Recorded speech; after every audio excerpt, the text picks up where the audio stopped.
everyone, Screaming Geek Meat here. I am Jerry the Geek. Today's video is what I watched this past month. But before we get into that, I feel like physical media, I feel like 4Ks, I feel like Blu-rays, even DVDs. I talked about that once in a while. I feel like home theater movies in general. Please check out my other videos on my channel. So I do these updates every month. I do unboxings, reviews, different discussions like that.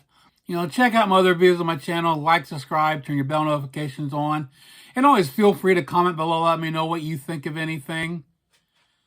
So let's talk about what I watched in the month of April. This won't be too long of a video. I didn't watch a whole lot of movies. So the first one we're going to talk about is Pearl Harbor. Great Michael Bay movie here. Great, based on some true events. Back in the time, I saw this at the theater a couple times. I freaking loved it. Now, the one thing that's always stuck with me about this movie is even originally at the theaters, it's just the way it was filmed, it looked impeccable. A lot of times, back then, nowadays, the quality of filmmaking has gotten so great. But back then, you still had a certain feel when you see the theaters. It didn't have the high resolution that you would have when you get home theater. But man, this one, and it looked like I was watching a DVD Blu-ray on a big screen. It looks that damn good. So for home video, this thing has looked great on every format. Anyways, you got a great cast here. You got Ben Affleck, Josh Hartnett, Cuba Gooding Jr.'s got a small role in. We got Kate Beckinsale, Tom Sizemore, John Voight, Alec Baldwin.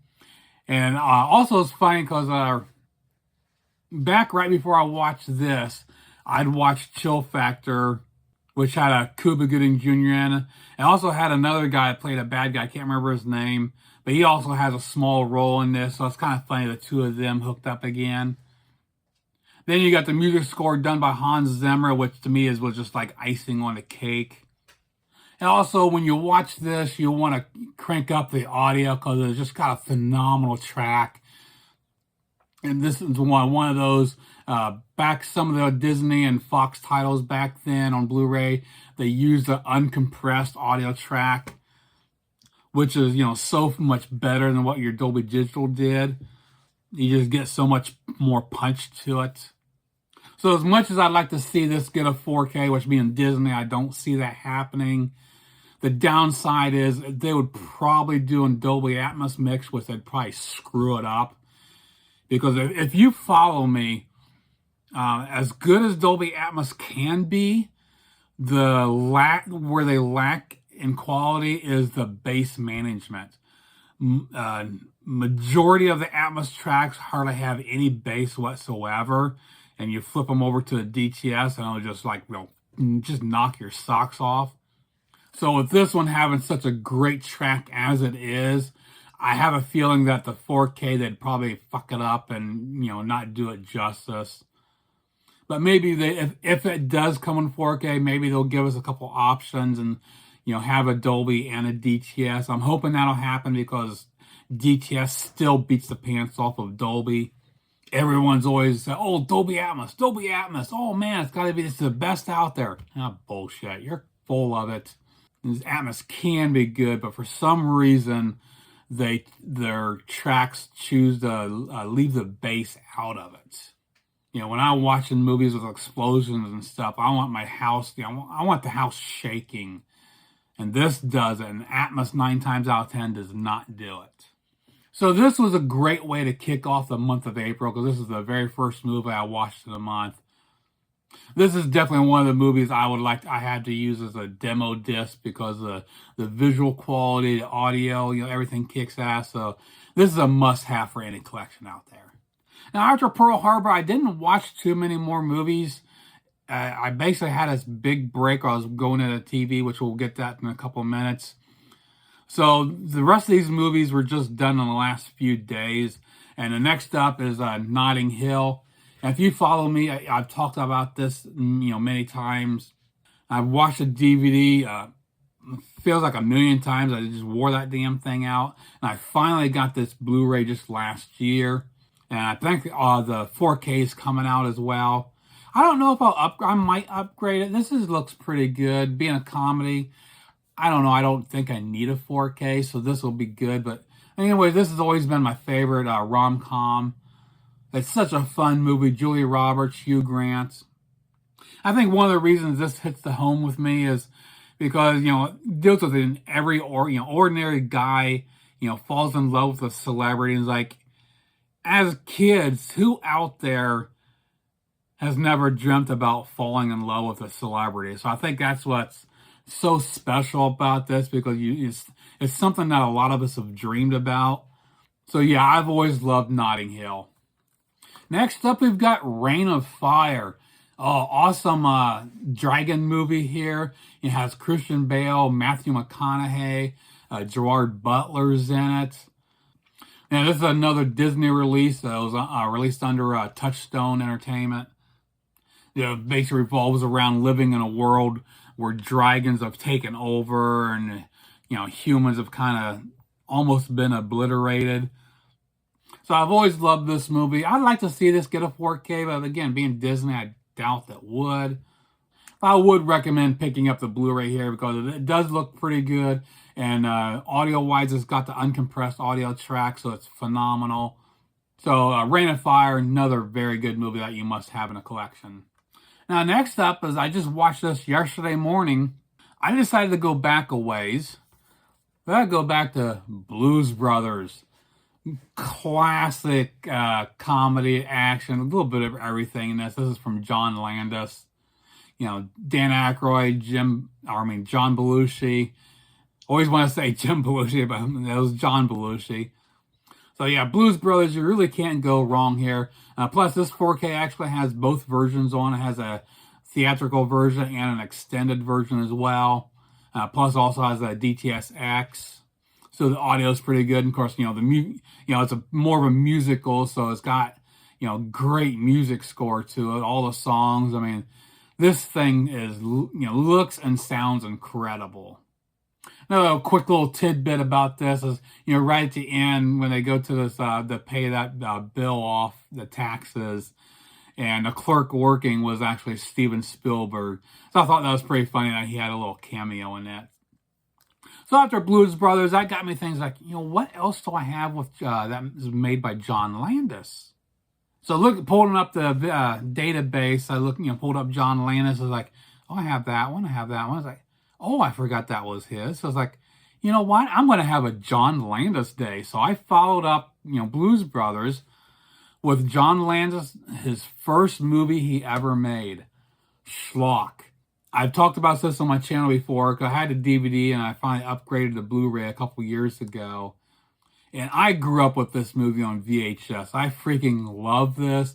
I mean, if I want a good, just sit down, have a good laugh, some campy, crappy, far out there stuff, this is it. I mean, it's a parody of old monster movies, and they just poke fun at so much stuff, and the things that are in this is just so freaking hilarious.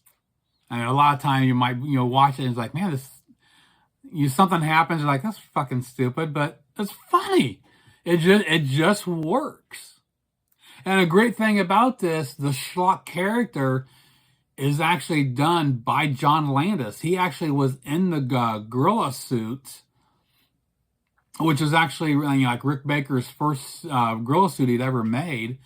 I mean, nowadays it looks really bad, but back in the day, that was pretty impressive, at the time. But anyways, John Landis, played that character wearing that suit, and he played it, for a director, he played it very well. The emotions of the facial, the body language, it was great. So if you like parodies, spoofs, that off-the-wall stuff like that, if you haven't seen this, you got to check this out. This is freaking awesome. Again, this is John Landis' first movie. He made a big name for himself, and to think back, and this is how he started. Plus, if you get this Arrow Blu-ray because it is really well done. I actually did a review of it, and my Blu-ray review list you can check out. You got some great bonus features. So highly recommend having this in your collection. It's such a great fun time. So the next John Landis movie, we go from one extreme to the other. We got American Werewolf in London. All-time classic here. Definitely my favorite werewolf movie. I know in most people's, top 10 lists, this one and The Howling is always battling out back and forth. Silver Bullet's usually up there fairly high for most people. But this one's always been my favorite, and it still holds up to this day. Watching it, yesterday, still really enjoy it. Great effects. So a 4K here. This is actually from Arrow, so they did a phenomenal job. It's got a lot of bonus features you can see here listed. There's a lot of stuff they have. So if you haven't picked up the 4K of this, definitely do it. It's very well done. Next up is a movie I completely forgot that John Landis directed, Beverly Hills Cop 3. Now, a lot of people hate on this, and I do agree with a lot of people's sentiment, because when you watch the first two and you go to this one, it's like it kind of derailed completely off in left field. But it's still a fun movie, even though it's not as good as the first two. I still enjoyed it. It's just can be fun. Of course, me being a amusement park roller coaster enthusiast, that's that's a little bit biased there. It's got some good scenes with some rides in it. And of course, a fun tidbit about this, I mentioned in the Blues Brothers, where he had Steven Spielberg play a little cameo. Well, this one, you got George Lucas he actually has a cameo in this. So it's kind of funny, two big name directors have little cameos in these movies with John Landis. So again, the third one here, not as good as the others, but still fun.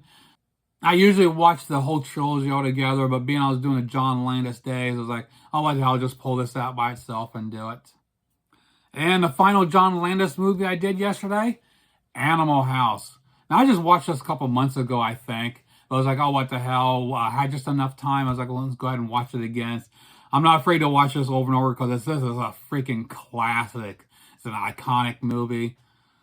Of course, another one that's produced by Ivan Reitman, which he's produced a lot of classics. So you got, John Belushi in it. And we got Tim Matheson, Donald Sutherland, and another guy. I can't remember. He looks, because this is so old, he plays the guy. Just freaking watch this. My mind is drawing a blank. The car guy playing motorcycle. I want to say it's Bruce McGill, I think, maybe. And he's done a lot of movies since then. A lot of secondary roles. So it's kind of funny seeing how, when he started, and kind of looks completely different, but definitely it's probably kind of cool to see how he started. So anyways, an all-time classic here. If you like that old school comedy, the John Belushi, this you have to have. And the 4K here is phenomenal. And it does have some good bonus features. Has a Animal House reunion, Where They Are Now, Delta alumni update. And it's got some other stuff on it. So it's got some good bonus features to go through. So if you haven't got the 4K here, this is definitely worth picking up. Now, that pretty much does it for the movies. Again, I didn't watch that many because of I was doing some TV show watching. So we're going to jump in. The previous month, March, I started watching the Castle TV series. So in the month of April, I followed up and I, did season 3, and then I finished up season 4. So if you haven't ever seen Castle, it's a really good show. If you like kind of a cop, drama movie, but it's also comedy. It's got a little mix of everything. It's serious, but also it's really lighthearted. Got some good characters. A lot of little subplots every episode. The gist is when his Castle starts, he's a best known author, and the series starts out where there's murders that are taking place that are replicating stuff from his books. So he starts helping the NYPD, and then he starts shadowing, getting inspiration to write new books. and a cop that he's actually, detective he's actually, shadowing is Kate Beckett and her two co-workers, Esposito and I want to say Ryan. So they have a lot of good chemistry there. Then Castle's home life is his actually mom is living with him and his daughter. So there's a lot of stories, little subplots with them. So if you haven't watched Castle, I would highly recommend checking it out. Being it's an ABC show, so it's on Hulu, which is all under Disney. So if you have Hulu alone, you should be able to watch this and check it out.